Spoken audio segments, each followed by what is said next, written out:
Hi hello नमस्ते, स्वागत करते तुमचं मी माझ्या आजच्या व्हिडिओमध्ये। सगळ्यांना श्री स्वामी समर्थ। आज आहे गुरुवार विशेष म्हटलं एक व्हिडिओ बनवावा। तर कसं आहे, जे काही दिवसापूर्वी माझ्यावर जी वेळ होती अशी प्रत्येक लेडीजवर असते, भरपूर लोकांवरती असते। अक्षरशः एवढी वाईट वेळ होती की म्हणजे जीव देवा वाटत होता, कुठेतरी फास लावावा वाटत होता, पण कुठेतरी एक मजबूर पण होती की मी 2 लेकरांची आई आहे, माझ्या मागं माझ्या लेकरांचं काही, जर माझेच कोणी नाही तर माझ्या लेकरांचे कधी होणार। भरपूर प्रश्न समोर यायचे, लोकांचे फोन यायचे, लोकांचं चाव लोक वेड लावायचे, म्हणजे असं भरपूर काही गोष्टी होत होत्या माझ्यासोबत। असं वाटायचं अक्षरशः जीव द्यावा, जीव तरी जीवसुद्धा देऊ शकत नव्हती, एवढी मी मजबूर होती। कारण माझ्या मागे 2 लेकरं होते, ते दोन चिमुकल्यांचा माझ्यासमोर चेहरा दिसायचा। काही असं वाईट पाऊल उचलायला गेले तर त्यांचा चेहरा समोर दिसायचे, तर मलाच कोणाचा आधार नाही, माझ्या मागे या लेकरांचं काय, असं वाटायचं। तर म्हटलं की ही गोष्ट मी तुमच्यासोबत पण शेअर करावी, कारण अशा बरेच आहेत लोक की ह्या गोष्टीमुळे म्हणजे कर्जापायी आहेत, ते लटकलेले आहेत आणि आज आपल्या फॅमिलीमध्ये नाही आहेत। त्यासाठी म्हटलं की हा व्हिडिओ बनव। काही दिवसापूर्वी माझी पण ही अशीच अवस्था होती। असं वाटायचं की नाही, आता आपल्याला जगायचंच नाही, सगळ्या गोष्टीतून मुक्तता। हे लोकांची चवचव, बँकेचे फोन, लोक शिव्या घालतात, लोक मेसेज करतात, लोक हे करतात, सगळ्यातून सुटका डायरेक्ट। पण नाही, नंतर मी शांत डोक्याने विचार केला। 1 महिना मी पूर्ण मोबाईल बंद ठेवला। आत्ता माझा 2-3 दिवस झालं मोबाईल चालू केलं मी। तर चला मग मी आज व्हिडिओला सुरुवात करते की माझा मोबाईल मी म्हणजे स्वतः बंद केला होता, कारण की सध्या आहे ते माझ्या डोक्यावरती खूप सारं कर्ज आहे, खूप म्हणजे खूप कर्ज आहे। बँकेचं कर्ज, लोकांचं उधार, बचत गट, उधारी, हे ते भरपूर कर्ज आहे माझ्या डोक्यावर। आणि लोकांनी मला खूप वेड लावलं। दिवस उगवतात 4-5 मेसेज पडलेले असायचे बँकेचे, दिवस उगवतात 4-5 फोन यायचे, सारखं फोन यायचे की आमचे पैसे देऊन टाक, काही कर पण आमचे पैसे देऊन टाक, आम्हाला काही घेणं देणं नाही तुमचं, काही का असेना, हे ते भरपूर। कुठंतरी खूप वाईट वाटत होतं की काही दिवसापूर्वी म्हणजे आज एकत्र राहत होतो, एका ताटात खात होतो, त्या लोकांचा सुद्धा असा मेसेज यायला लागला वाईट वेळेत की तुमचं तुम्ही काही करा पण आमचे पैसे आम्हाला देऊन टाका, असे मेसेज यायला लागले। तर मी तुम्हाला सांगते, मी स्वतः सांगते की मला खूप कर्ज झालेलं आहे आणि त्या कर्जाच्या म्हणजे मी खूप टेन्शनमध्ये आहे। मीच नाही, माझे मिस्टर पण, आम्ही दोघं नवऱ्याबायको खूप टेन्शनमध्ये होऊ नये झालं कर्ज। कसं झालं, कसा ग्रहमान फिरलं हे आम्हाला म्हणजे समजलं सुद्धा नाही।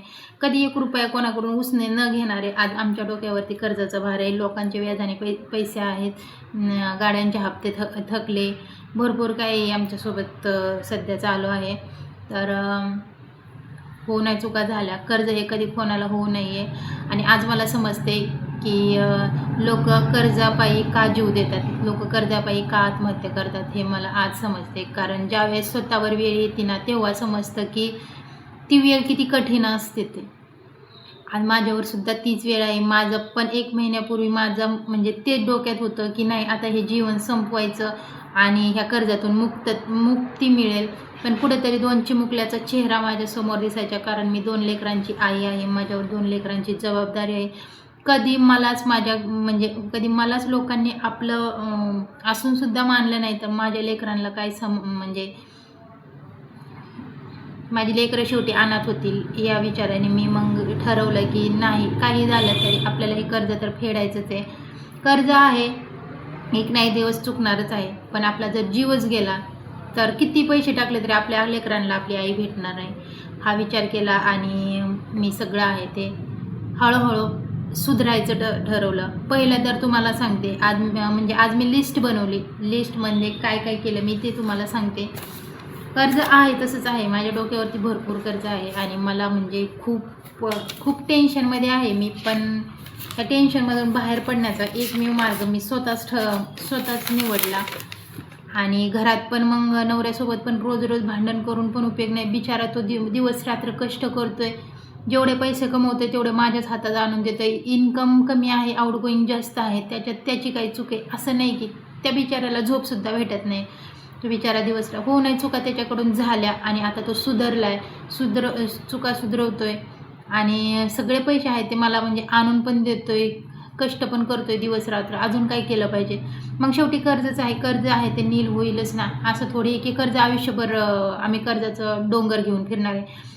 पण मला फक्त त्यांना एकच सांगायचं, ज्यांचे पण पैसे आहेत त्यांचे वाईट वेळेत तुम्ही जर हे तुमचे जर रंग दाखवत असाल ना, तर चांगली वेळ आल्यावर तुमचे रंग आम्ही नक्की म्हणजे आत्ता बोलून दाखवण्यापेक्षा ना काही दिवसातच मी लवकरच त्यांना म्हणजे मी नाही उत्तर देणार, माझे दिवस उत्तर देतील. तर मायरा उठली त्यासाठी मग मी आतमध्ये आले आणि त्यासाठी व्हिडिओ थांबवला होता, त्यासाठी सगळ्यांची माफी मागते, सॉरी. तर मी एक घराचे म्हणजे माझ्या जे पण महिन्याचं जे बजेट आहे त्याचं मी एक लिस्ट बनवली.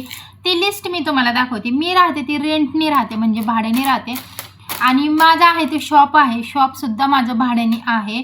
तर पहिली तर गोष्ट, शॉपचं माझं 7,000 रुपये भाडं आणि घराचं आहे ते 5,000 रुपये भाडं. तर पहिली गोष्ट तर मग मी तिथं खर्च कमी करायचा ठरवला.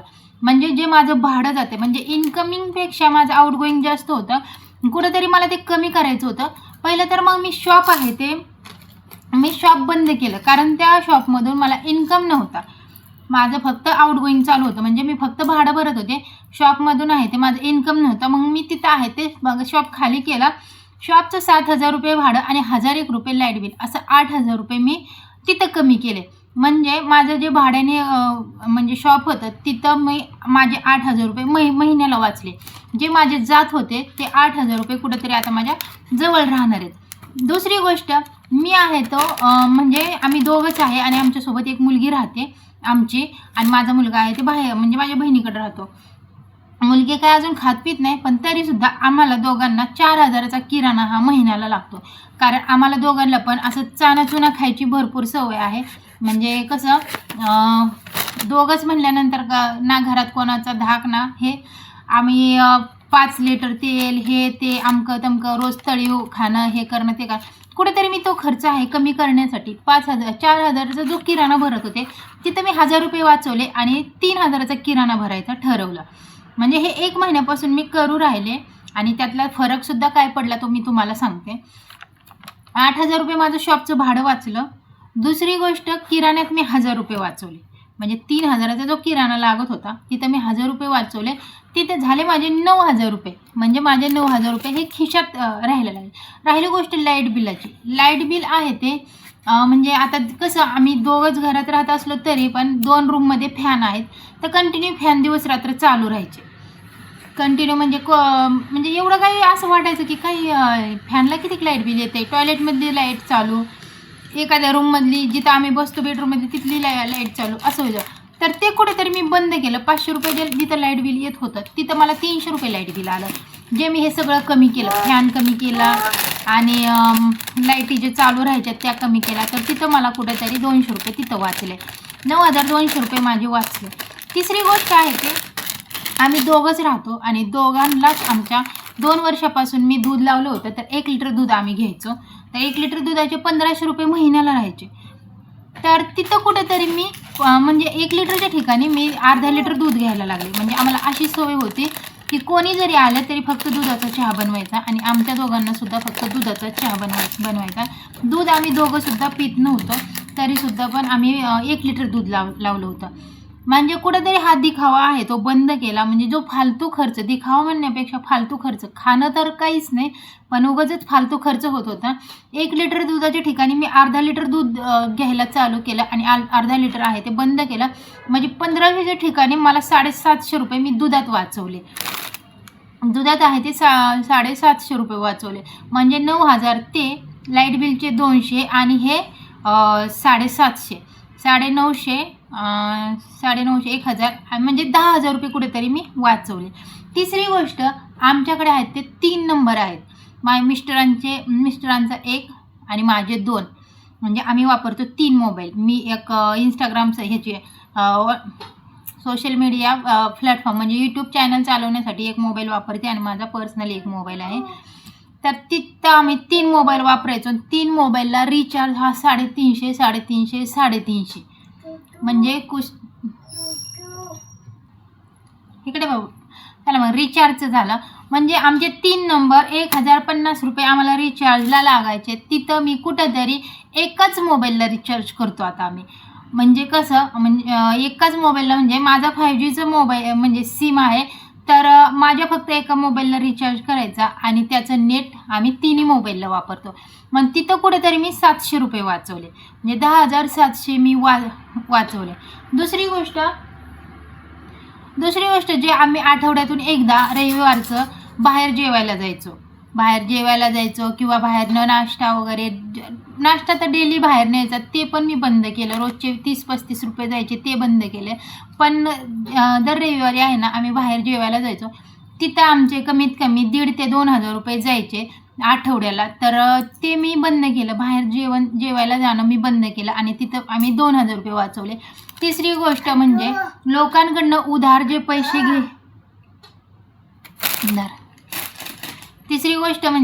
लोकांकडनं उधार पैसे घेणं बिलकुल बंद केलं. कारण कसं असतं, आज कोणीतरी आपल्या दारात आले आणि आपल्यावर त्याचे कर्ज आहे आणि ते कर्ज तो आपल्याला बोलतोय, फडफड बोलला, आणि ते पैसे मिटवण्यासाठी आपण दुसरीकडनं पैसे घेतले आणि त्याला दिले आणि परत 8 दिवसाच्या वायद्यावर घेतले आणि परत त्या 8 दिवसांनी परत त्याचं रडगाणं चालू. त्याचं रडगाणं मिटवण्यासाठी तिसऱ्याकडून घ्यायचे, त्याला द्यायचे. ह्या सगळ्या गोष्टी मी बंद केल्या आणि खरं तर ह्या गोष्टीमुळंच मी कर्जात डुबले. ह्याच्याकडनं घ्यायचं त्याचं मिटवायचं, त्याच्याकडनं घ्यायचं त्याचं मिटवायचं, अशा कारणाने मी कर्जात गेले. कर्जात खरं जाण्याचं कारण तर ते सगळं बंद करा. ज्याच्याकडे पैसे आहेत ना त्याचेच पैसे देण्याचा प्रयत्न करा. कारण आज मी पण तेच करते. ज्याचे पैसे आहेत ना, उधार ज्यांचे पण माझ्याकडे आहेत त्यांचे मी सगळ्यांचा 1 ना 1 रुपया देणार आहे. फक्त माझ्याकडून काय होतं, ते लेट होतं आहे आणि ते पण मी का लेट करते, कारण मला सगळ्यांचं कर्ज आहे ते मिटवायचं आहे. मी एक करून सगळं कर्ज मिटवायचा प्रयत्न करते. म्हणजे कसं, आता तो काय करेल, जास्तीत जास्त येईन दारात, फडफड बोलल, 2 शब्द वाईट वाकडं बोलल, झालं. ह्याच्या पलीकडे आपल्याला फाशी तर नाही देणार. बोलू द्या, त्यांचे दिवस आहेत, आपल्यावर वाईट वेळ आहे, त्यांचे दिवस आहेत, आपले ऐकायचे दिवस आहेत, ऐकवण्याचे त्यांचे दिवस आहेत. तर मग त्यासाठी हे सगळं बंद करा. मी ते बंद केलं. ज्यांचे आहेत ना त्यांचेच मी देण्याचा प्रयत्न करणार, थोडं करून. कोणाचेच पैसे मी म्हणजे असं बुडवणार पण नाही आहे. आणि एवढंच काय होते, जास्तीत जास्त ते येतात, बडबड करतात, बोलतात, तर ऐकून घ्यायची कॅपॅसिटी ठेवायची. कारण आपल्या 2 लेकरांकडे बघून मरण्यापेक्षा म्हणजे हे तर बरं आहे की चला आपलं कर्ज फिटत आलेलं आहे आणि जाऊ दे, आपली चूक आहे असं समजायचं आणि सहन करायचं. वाईट दिवस जातील निघून, सहन करायचं. घरात अक्षरशः मी दरवाजा बंद करून रडते पडते कोणी काय बोललं तर. पण शेवटी सांगणार कोणाला, नवरा बायकोशिवाय घरात आहे कोण. नवरा बिचारा रोज कामाला जातोय, संध्याकाळी घरी येतोय, पैसे कमवून माझ्याच हातात आणून देतोय. त्या बिचाऱ्यावरती राग काढून काय करायचं. आणि त्यासाठी हे सगळ्या गोष्टी बंद करा. आणि मी बंद केल्या आणि कुठंतरी मग हे 1 महिन्यात मी एकाचं कर्ज, म्हणजे जसे पैसे येतील इकट्ठे 1 जणाला द्यायचं, त्याचं टेन्शन कमी. असं करून आहे ना मी 50% कर्ज आहे ना 1 महिन्यामध्ये 1 ते 1.5 महिन्यामध्ये पूर्ण नील केले. एवढंच की मी माझा पूर्ण मोबाईल आहे तो बंद केलेला. कोणाचे फोन नको, टेन्शन नको. फोन जर आले तर लगेचच आपल्या नवरा बायकोत भांडण, टेन्शन येणार, मी माझ्या नवऱ्यावर चिडचिडपणा करणार, माझ्या नवऱ्यावर राग काढणार, मुलांवर राग काढणार, अशा गोष्टी होत होत्या. त्यासाठी मी माझा मोबाईल स्वतः बंद केलेला आहे. ज्यांचे पण पैसे माझ्याकडे असतील आणि कोणी पण हा व्हिडिओ बघत असेल त्यांचे 1 ना 1 रुपया मी देणार आहे. कोणाचाही पैसा मी बुडवणार नाही आहे. फक्त आहे तो माझ्याकडून थोडासा वेळ म्हणजे लेट होते, पण पैसे मी कोणाचे बुडवणार नाही. तर कर्जातून बाहेर पडण्याचा एकमेव रस्ता, गळ्याला दोरी लावण्यापेक्षा तुम्ही हा उपाय मी निवडलेला आहे. आणि आता ह्याच्यावर कोणाला काही बोलायचं असेल बिनधास्त बोलू शकता. कोणाला शिव्या द्यायच्या असतील, बडबड करायचं असेल, काही करायचे ते करा. माझ्याकडनं पैसे जेव्हा माझ्याकडे येतील, असं नाही की मी तुमचे पैसे देणार नाही, जसे येतात तसे मी सगळ्यांचे पैसे देत आहे आणि तुमचे पण पैसे मी लवकरात लवकर देऊन टाकणार आहे. त्यासाठी मला त्रास पण देण्याचा प्रयत्न करू नका. कारण कसे पैसे आहेत ते फिटून जातील, पण तुमचे शब्द आहेत ना, ते कुठेतरी माझ्या इथे लागले जातील आणि त्याचा तळतळाट ते परत तुम्हालाच लागणार आहे. कारण मी उत्तर देणारच नाही आहे.